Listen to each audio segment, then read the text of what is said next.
नमस्कार। आज हम रामित सेठी की किताब I will teach you to be rich के कुछ अहम हिस्सों पर गहराई से बात करने वाले हैं। हाँ, और हमारा मकसद है कि पैसे को संभालने के मतलब मैनेज करने के कुछ ऐसे तरीके निकाले जो प्रैक्टिकल हों, असरदार हों। बिल्कुल, और बिना किसी गिल्ट या बहुत ज़्यादा मुश्किल बजटिंग के कैसे अपनी शर्तों पर एक भरपूर जिंदगी जी जाए। सही कहा। और ये सब जो हम बात करेंगे ये उन स्रोतों पर आधारित है जो हमें मिले हैं। मेन आइडिया यही है कि पैसा जो है वो चिंता का कारण ना हो, बल्कि संभावनाओं का एक जरिया बने।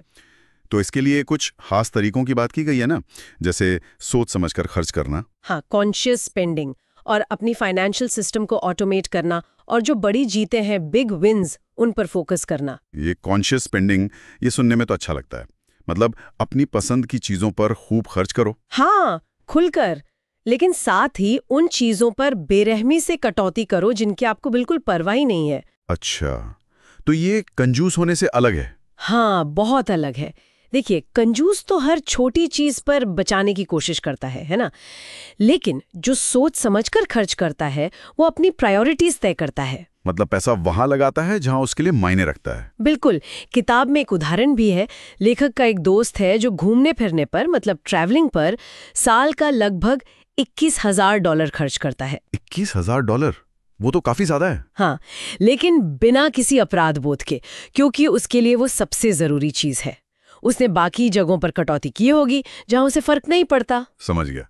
तो ये एक तरह से अपनी लाइफस्टाइल को अपनी वैल्यूज के हिसाब से डिजाइन करना हुआ। किताब में इसका कोई ढांचा भी दिया है, जैसे पैसों को बांटने का? हाँ, एक मोटा मोटा आइडिया दिया है। जैसे आपकी जो फिक्स्ड कॉस्ट है, मतलब किराया, बिल वगैरह, वो शायद 50-60% हो सकती हैं। ओके। फिर निवेश यानी इन्वेस्टमेंट्स के लिए लगभग 10%। बचत के जो लक्ष्य हैं, सेविंग्स गोल्स, उनके लिए शायद 5-10%। और फिर जो बचता है करीब 20-35%, वो आपका गिल्ट फ्री स्पेंडिंग मनी है।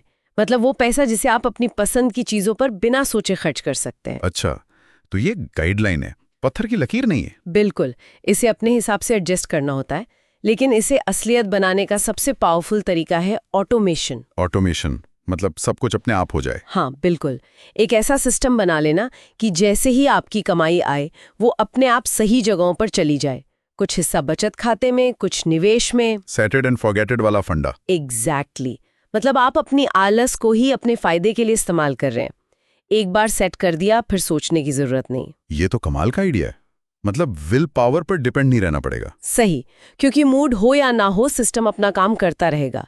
बचत और निवेश लगातार होते रहेंगे। लेखक ने मजाक में कुछ कहा भी था शायद इस बारे में। हाँ, उन्होंने कहा था कि ये सिस्टम इतना पक्का होना चाहिए कि अगर भगवान न करे आपको कोमोडो ड्रैगन भी खा जाए तो भी आपका पैसा इन्वेस्ट होता रहे। हाँ, सही है। तो ऑटोमेशन से पैसा सही जगह जा रहा है। अब क्रेडिट कार्ड्स का क्या? कई लोग तो इनसे डरते हैं। डरने की जरूरत नहीं है, बस उन्हें सही तरीके से इस्तेमाल करना आना चाहिए। सबसे बड़ा मंत्र तो ये है, हमेशा समय पर पूरा बिल चुकाएं। पूरा बिल? मिनिमम पेमेंट नहीं? नहीं, बिल्कुल नहीं।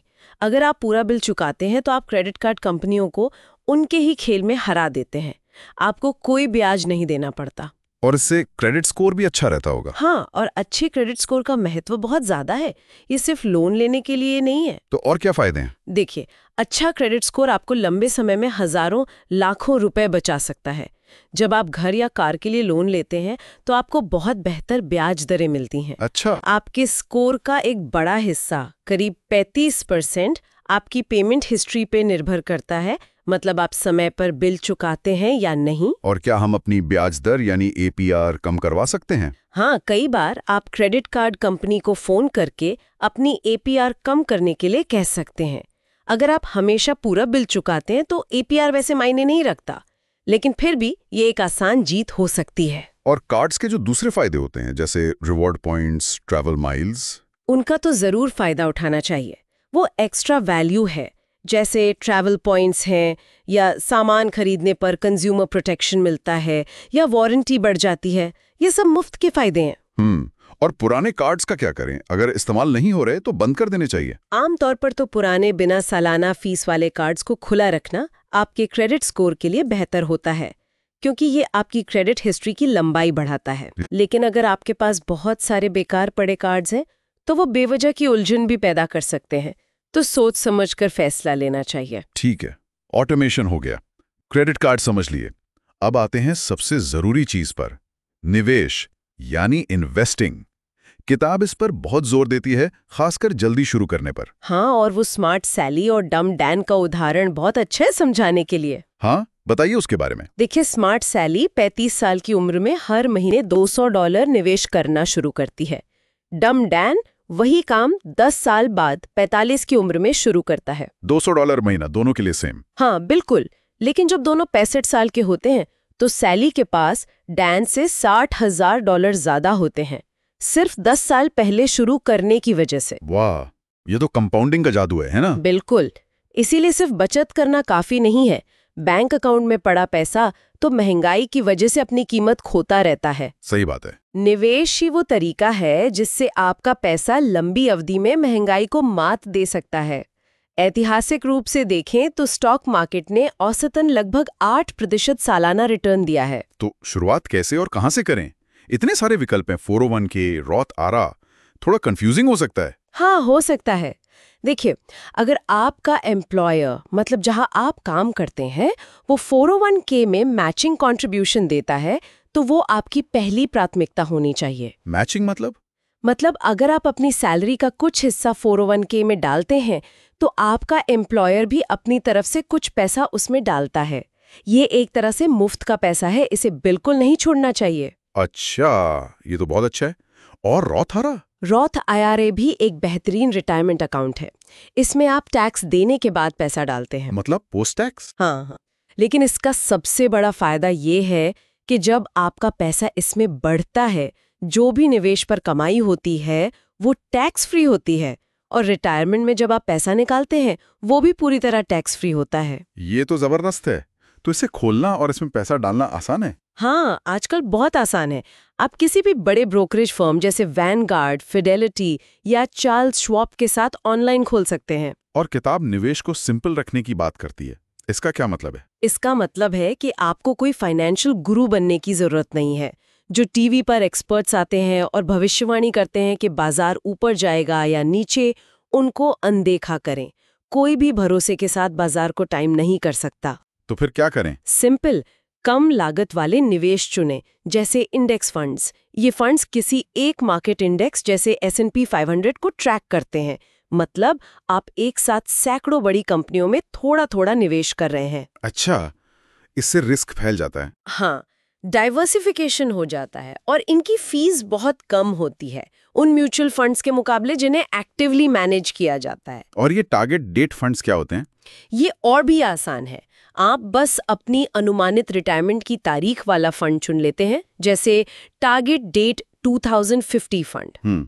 ये फंड शुरुआत में ज्यादा स्टॉक में निवेश करता है और जैसे जैसे आपकी रिटायरमेंट नजदीक आती है वो अपने आप ज्यादा सुरक्षित निवेश जैसे बॉन्ड्स में पैसा शिफ्ट करता जाता है। मतलब ये आपके लिए ऑटो पायलट पर काम करता है। ये तो बहुत सुविधाजनक लगता है। और रोबो एडवाइजर्स? रोबो एडवाइजर्स भी एक विकल्प है। वो आपकी जोखिम लेने की क्षमता के हिसाब से आपके लिए एक पोर्टफोलियो बना देते हैं और उसे मैनेज करते हैं। उनकी फीस भी कम होती है, लेकिन कई बार वैनगार्ड जैसे डायरेक्ट ब्रोकरेज से निवेश करना और भी सस्ता पड़ सकता है। तो मुख्य बात यह है कि सिंपल रहें, कम लागत वाले विकल्प चुनें। हाँ, और एक बहुत जरूरी बात, ये पक्का करें कि जब आप रॉथ IRA या 401k में पैसा डालते हैं तो वो सिर्फ अकाउंट में कैश की तरह पड़ा ना रहे। मतलब आपको उसे चुनकर किसी फंड जैसे इंडेक्स फंड या टारगेट डेट फंड में निवेश करना होगा। कई लोग ये गलती करते हैं कि पैसा ट्रांसफर तो कर देते हैं पर उसे इन्वेस्ट करना भूल जाते हैं। ओहो, ये तो बड़ी गलती हो सकती है। ठीक है, तो निवेश जरूरी है, सिंपल रखना है, ऑटोमेट करना है।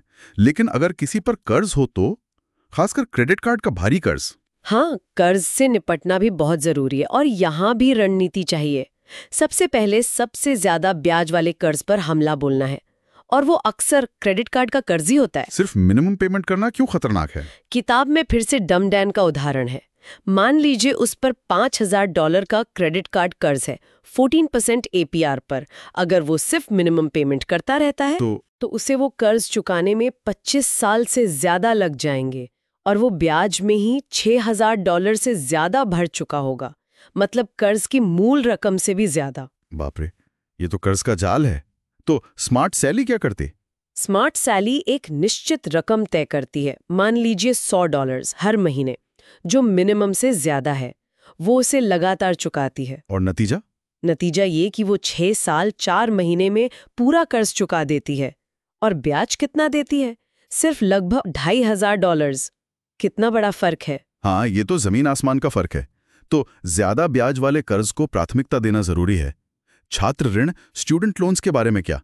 उनका ब्याज दर तो अक्सर कम होता है। हाँ, छात्र ऋण का ब्याज दर अक्सर क्रेडिट कार्ड से काफी कम होता है। तो यहाँ रणनीति थोड़ी अलग हो सकती है। आप एक तय पेमेंट प्लान बना सकते हैं और शायद साथ साथ थोड़ा निवेश भी जारी रख सकते हैं, खासकर अगर आपको 401k मैच मिल रहा हो। लेकिन फिर भी उसे जल्दी चुकाने का कोई तरीका? बिल्कुल। अगर आप हर महीने सिर्फ $100 भी एक्स्ट्रा चुकाते हैं, तो भी आप अपनी चुकौती की अवधि को काफी कम कर सकते हैं और ब्याज पर अच्छी खासी बचत कर सकते हैं। तो कर्ज के लिए भी एक प्लान होना चाहिए।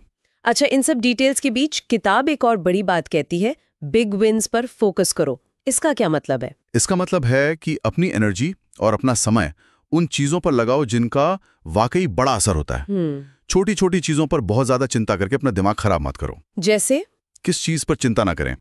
जैसे इस बात पर घंटों सोचना कि आज $3 की कॉफी पी या नहीं, या हर महीने कुछ डॉलर बचाने के लिए घंटों कूपन ढूंढना। ये सब माइक्रो मैनेजमेंट है। तो बिग विन्स क्या है? बिग विन्स हैं अपने निवेश को ऑटोमेट करना ताकि वो लगातार होता रहे, अपने निवेश की फीस कम से कम रखना और अपनी कमाई बढ़ाने के तरीके ढूंढना। हाँ, बड़े खर्चों जैसे कार खरीदते समय या घर का किराया तय करते समय मोल भाव करना और अपनी संपत्ति का आवंटन, मतलब कितना पैसा स्टॉक में, कितना बॉन्ड में, उससे सही रखना। ये वो चीजें हैं जो लंबे समय में सबसे ज्यादा फर्क डालती हैं। सही है। फोकस बड़ी पिक्चर पर रखना है। और ये सब हम क्यों कर रहे हैं? यहीं पर वो रिच लाइफ वाली बात आती है ना? बिल्कुल, क्योंकि अमीर होने का मतलब सिर्फ बैंक में बहुत सारा पैसा होना नहीं है। हर किसी के लिए रिच लाइफ का मतलब अलग होता है। तो इसे परिभाषित करना जरूरी है। बहुत जरूरी है। आपके लिए अमीर होने का क्या मतलब है? क्या इसका मतलब है कि आप जब चाहें तब छुट्टी पर जा सके, या अपने बच्चों को अच्छी शिक्षा दे सकें? या किसी रेस्टोरेंट में जाएं तो मेन्यू की दाईं तरफ कीमतें देखने की जरूरत ना पड़े। हाँ, शायद एपेटाइजर ऑर्डर करने से पहले सोचना ना पड़े। हाँ, वो भी हो सकता है। या शायद इसका मतलब है कि आप अपनी नौकरी छोड़कर अपना पैशन फॉलो कर सकें, या हफ्ते में सिर्फ 4 दिन काम करें। तो ये बहुत पर्सनल है। एकदम। ये सिर्फ पैसे के बारे में नहीं है, ये आज़ादी के बारे में है, अनुभवों के बारे में है, अपनी शर्तों पर जिंदगी जीने के बारे में है। जब आप ये तय कर लेते हैं कि आपकी रिच लाइफ कैसी दिखती है, तभी आप उसके लिए सही फाइनेंशियल प्लान बना सकते हैं। और इन सब चीजों को करने के लिए एक सही मानसिकता, एक माइंडसेट की भी जरूरत है। हाँ, ये शायद सबसे अहम है। वो पीड़ित वाली सोच छोड़नी होगी। मैं तो बचा ही नहीं सकता, ये सब बहुत मुश्किल है, मेरे पास तो पैसे ही नहीं है, ये सब बहाने हैं। तो क्या करना है? ये मानना होगा कि कंट्रोल आपके हाथ में है। समस्या शायद आप ही हैं, लेकिन समाधान भी आप ही हैं। आपको जिम्मेदारी लेनी होगी। डर लगता है कई बार शुरुआत करने में। लगता है, लेकिन डर को अपने ऊपर हावी नहीं होने देना है। पहला कदम उठाना है, चाहे वो कितना भी छोटा क्यों ना हो। तो संक्षेप में कहें तो अपने पैसे पर नियंत्रण पाना है, ऑटोमेशन की ताकत का इस्तेमाल करना है, बड़ी जीतों पर ध्यान देना है, और सबसे जरूरी अपनी रिच लाइफ को परिभाषित करके उसे जीना है। बहुत बढ़िया। तो इस पूरी बातचीत के आधार पर जो लोग हमें सुन रहे हैं उनके लिए एक सवाल छोड़ते हैं सोचने के लिए। आज वो अपनी फाइनेंशियल सिस्टम को ऑटोमेट करने की दिशा में वो सबसे छोटा पहला कदम क्या उठा सकते हैं? हाँ, या फिर उनकी अपनी पर्सनल रिच लाइफ का वो कौन सा एक छोटा सा पहलू है जिसे वो आज सोच सकते हैं, परिभाषित कर सकते हैं और उसके लिए प्लानिंग शुरू कर सकते हैं, चाहे वो अभी कितना भी छोटा क्यों ना लगे। विजडम हाउस में हमारे साथ जुड़ने के लिए धन्यवाद, जहां हम आपको सबसे बड़ी पुस्तकों से कालातीत अंतर्दृष्टि लाते हैं। यदि आपको यह पुस्तक सारांश मूल्यवान लगता है तो शेयर और लाइक मत भूलना, और विजडम हाउस के लिए सदस्यता ले। उत्सुक रहे और हम आपको अगले वीडियो में देखेंगे।